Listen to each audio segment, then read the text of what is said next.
Hey everyone, welcome back to my channel. आज मैंने ये प्यारा सा देसी गर्ल मेकअप लुक बनाई है इस वीडियो के लिए, जो आप साड़ी, सलवार सूट किसी भी आउटफिट के साथ पहन सकते हो और ये सबके साथ जाएगा।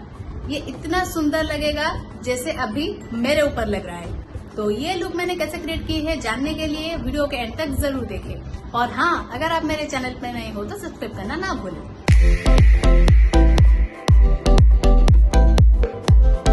तो सबसे पहले मैं यहाँ पर लगा रही हूँ पॉन्ड्स का सुपर लाइट जेल मॉइस्चराइजर, क्योंकि मेरी कॉम्बिनेशन टू ऑयल स्किन है, इसीलिए कोई जेल बेस्ड या वाटर बेस्ड लगाना सही है, इसलिए मैं एक जेल बेस्ड मॉइस्चराइजर लगा रही हूँ।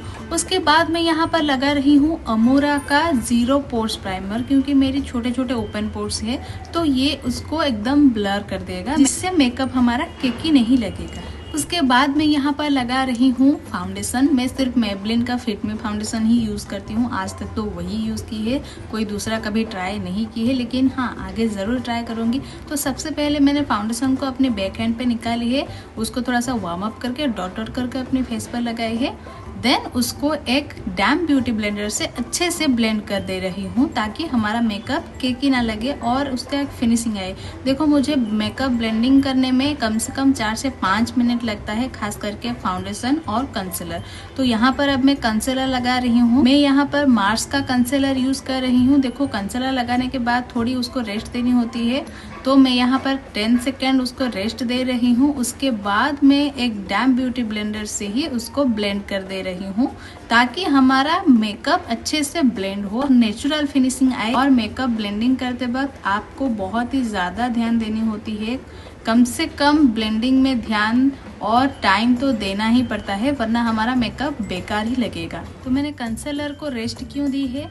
जब आप कंसीलर को थोड़ी देर छोड़ के उसको ब्लेंडिंग करते हो ना, तो उसकी कवरेज और भी ज्यादा होता है और ज्यादा हाईलाइट करता है। उसके बाद एक लूज पाउडर से मैं उसको सेट कर दे रही हूँ। आपके पास जो है आप वो यूज कर लो, आप कॉम्पैक्ट भी यूज कर सकते हो, लेकिन लूज पाउडर अच्छा होता है। लूज पाउडर लगाने से हमारा बेस लॉक हो जाता है। उसके बाद मैं अपनी आईब्रोज को थोड़ी सी शेप दे रही हूँ। मैंने डार्क नहीं की है, एकदम नेचुरल जैसा दिखे वैसा वाला ही लगाई है, क्योंकि हमारा देसी लुक है, तो देसी लुक में इतना ज़्यादा बोल्ड मेकअप नहीं लगाते, इसलिए मैं लाइट ही यूज़ कर रही हूँ।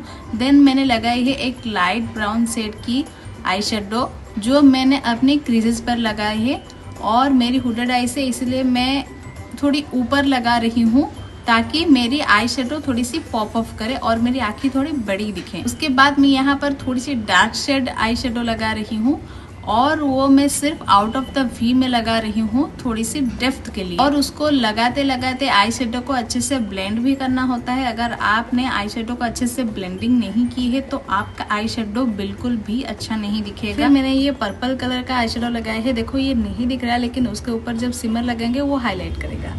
उसके बाद मैंने ये वाला सिमर लगाई है थोड़ी सी हाईलाइटिंग करने के लिए और मेरी आंखें थोड़ी शाइनिंग दिखने के लिए। फिर मैंने यहाँ पर करी है थोड़ी सी कंटूरिंग। देखो, कंटूरिंग करना ऐसे मैंडेटरी नहीं है कि आपको करना ही होगा, लेकिन कंटूरिंग करने से क्या होता है ना, आपकी फेस की जो फीचर्स है वो एक अच्छे शेप में आते हैं, एकदम साफ दिखता है, अच्छा दिखता है, इसीलिए बस हम कंटूरिंग करते हैं। तो ये आपकी चॉइस है, आप करोगे या नहीं। फिर मैंने यहाँ पर एक पीच न्यूड शेड का ब्लश लगा रही हूँ। ऐसा लगेगा कि जैसे नेचुरल आ रहा है, कोई रेड नहीं, पिंक नहीं, एकदम न्यूड नेचुरल वाला दिखेगा, इसीलिए मैंने ये वाला शेड लगाई है। और मेरी आउटफिट को भी देखो ना, ये थोड़ा पर्पल गोल्डन ऐसा कुछ है, तो मैं अपने आउटफिट के हिसाब से ही कर रही हूँ। लेकिन हाँ, ये मेकअप क्योंकि पीच कलर जो है ना वो सब में जाता है। आप अगर एक न्यूड कलर, पीच कलर के मेकअप कैरी कर रही हो तो वो सारे आउटफिट के साथ मैच ही हो जाएगा। देन मैं लगा रही हूँ आईलाइनर, और यकीन करो ये आईलाइनर इतना बढ़िया प्रोडक्ट है। मैं हवा में ऐसी बात नहीं कर रही हूँ, मैं इस आईलाइनर को कम से कम 5 से 6 बार यूज की है, और ये एकदम वाटर प्रूफ है। 2 से 3 बार घिसने के बाद ही ये रिमूव होने का नाम लेता है, वरना नहीं रिमूव होता है। तो ये बहुत ही बढ़िया प्रोडक्ट है यार। अगर आपको इसका लिंक चाहिए तो मैं नीचे डिस्क्रिप्शन में दे दूंगी, आप वहां से एक बार चेक कर लेना। फिर मैंने यहाँ पर लगाई है काजल। देखो, देसी लुक है, काजल तो स्किप नहीं कर सकते, लेकिन मुझे पसंद नहीं है, इसलिए मैं बहुत ही कम काजल लगा रही हूँ। फिर जो आई शेडो मैंने पहले लगाई थी अपनी आईलिड पर, वही आई शेडो को मैं लोअर लैश पर भी थोड़ी सी ब्लेंडिंग कर दे रही हूँ। उसके बाद मैं यहाँ पर कर रही हूँ आई लैशेस कर्ल्स, और फिर मैं लगाई है स्काई हाई का मस्कारा। देखो ये मस्कारा लगाने का हैक मैंने एक वीडियो में देखी थी कि सबसे पहले मस्कारा ब्रश को सीधा करके लेफ्ट से राइट ऐसे लगाना है ताकि मस्कारा जो मस्कारा होता है वो हमारी आईलैशेस पे अच्छे से लग जाए। उसके बाद इसे टेढ़ा करके ऊपर की तरफ लगाना होता है, वो पफ ऑफ के लिए, वॉल्यूम के लिए। ऐसे मस्कारा लगाने से आईलैशेस एकदम नेचुरल हाई वॉल्यूम लगाने जैसा दिखता है, तो इसलिए मैं भी वो स्टेप फॉलो कर रही थी। उसके बाद मैंने लोअर लेस पर भी थोड़ी सी लगा ली। मैं मस्कारा लगाऊं और गड़बड़ ना हो ये तो हो ही नहीं सकता भाई। देखा, लगाते लगाते मैंने अपने नाक पर ही लगा ली, और जैसे ही मैंने माथा पर हाथ रखकर हे भगवान ये क्या कर दिया ऐसे करके आंख बंद कर ली तो लोअर लेस पर भी लग गया, और सुखाते सुखाते ऊपर देख ली तो आईलिड पर भी लग गया। यही दिक्कत होती है हुडेड आइज की, मेरी हुडेड आइज है इसलिए यही दिक्कत होती है। इसलिए मुझे मस्कारा लगाना जितना अच्छा लगता है उतना ही बकवास भी लगता है, तो मैंने उसको छोड़ दिया और उसको ड्राई होने के बाद मैं टिश्यू से साफ कर दूंगी।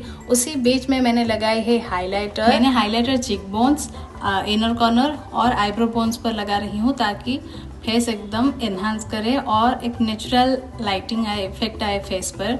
और मुझे नोज पर भी हाइलाइटर लगाना था। यहाँ पर मैं चेक कर रही थी कि ये सूखा कि नहीं सूखा है।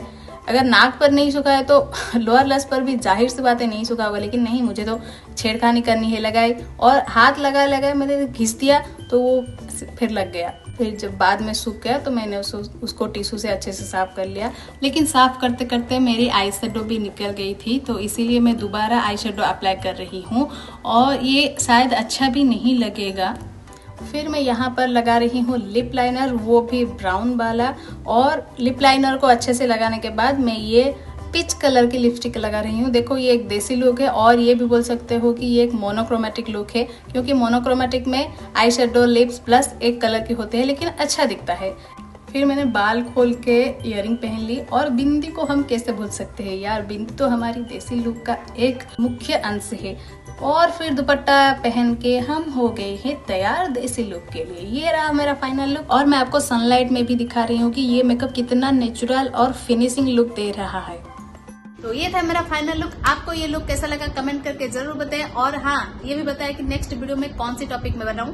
अगर वीडियो अच्छी लगी हो तो लाइक, कमेंट, शेयर, और हाँ मेरे चैनल पर नए हो तो सब्सक्राइब भी कर देना। तो मिलते हैं नेक्स्ट वीडियो में, तब तक के लिए बाय बाय।